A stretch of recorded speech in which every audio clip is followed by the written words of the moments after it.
تو لیکن شریعت میں یہ ہے کہ اگر وہ بغیر بتائے بیوی کو بغیر بتائے بھی اگر نکاح کر لیتا ہے تو نکاح اس کا ہو جاتا ہے. تو اس میں یہ ہے کہ دور حاضر کے حساب سے اس چیز کی ضرورت بھی ہے طاہر بھائی. جی کیونکہ نا مردوں کی تعداد اگر آپ دیکھیں نا مردوں کی تعداد بہت کم ہے, عورتوں کی تعداد بہت زیادہ ہے. اب آپ یہ سوچیں کہ ایک مرد اگر ایک اور سے نکاح کرتا ہے, ٹھیک ہے نا, تو ایک مرد کے نکاح میں ایک عورت آ گئی, ٹھیک ہے نا, ہر مرد کے نکاح میں ایک عورت آ گئی, باقی عورتیں کدھر جائیں گی؟ عورتیں ہیں ہی زیادہ, ٹھیک ہے نا, ان کا کیا بنے گا؟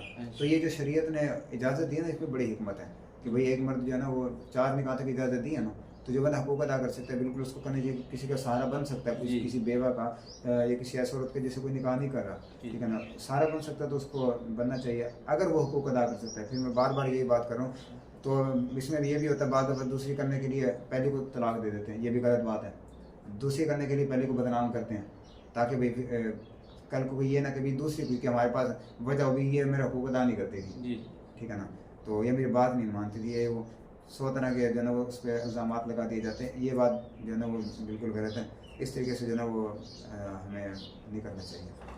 اچھا قاری صاحب, یہ جہیز کی جو ہمارے آج کل ہمارے معاشرے میں ہے کہ جہیز بہت بچیوں کو دیا جاتا ہے, اس کے بارے میں شریعت کے حوالے سے تھوڑا جا رہنمائی. جہیز کے حوالے سے یہ کہ اچھا اس بنا پر بھی گھر ٹوٹتے ہیں طاہر بھائی. جہیز اگر کم ہو نا اس بنا پر بھی گھر ٹوٹتے ہیں. پہلے ڈیمانڈ کر دیتے ہیں, پہلے ڈیمانڈ کر ہمیں یہ چیزیں چاہیے.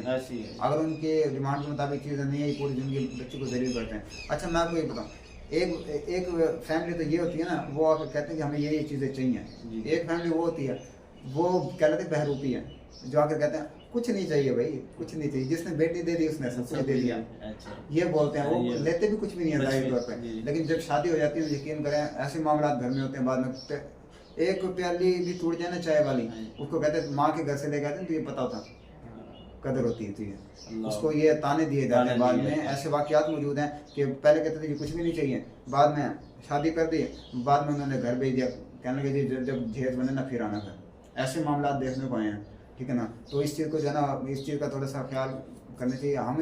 میں تو الحمدللہ اسٹیج پر اس حوالے سے آواز اٹھاتا ہوں کہ یہ جہیز جو ہے نا یہ ختم ہونا چاہیے, اتنی زیادہ نہیں ہونی چاہیے, ٹھیک ہے نا. غریب بندے بیچارہ وہ بیچارہ رول جاتا ہے, ٹھیک ہے نا. صاحب یہاں تک کہ لوگ قرضہ لے کے لون لے کے اپنے بچوں کی شادی کرتے ہیں, سود لے کر. اب دیکھا نا اس کے اندر برکت کہاں سے آئے گی پھر. سود لے کر اپنی بچی کا گھر بسا رہے ہیں, اللہ رسول سے جنگ کر کے بیٹی کا گھر آباد کر رہے ہیں. وہ کیسے جو ہے نا اس کا گھر آباد ہوگا؟ اب دیکھو نا بیچارہ مزدور باپ کیا کرے, ٹھیک ہے نا, جس کی گھر کی روزی روٹی بڑی مشکل سے پوری ہوتی ہے. بجلی کا بل آ جاتا ہے تو وہ ادھر ادھر سے پیسے پکڑ کے وہ لاکھوں روپے کا جہیز کہاں سے دے دے گا؟ اب جس کے گھر 4 بیٹی کمر تو ٹوٹ گئی اس کی بیچارے کی, وہ تو پوری زندگی جہیز بنانے میں لگا رہے گا. پہلے ایک بیٹی کا جہیز بنایا, اچھا پھر دوسری وہ ایک کی شادی کر دی, پھر دوسری کا بنانے میں وہ تو بیچارہ بوڑھا ہو جاتا ہے جہیز بناتے بناتے. یہ بڑے معاملات ہیں اور بڑے دکھ کے معاملات ہیں. اس کا کوئی حل کیا بندہ کرے, ہے نا.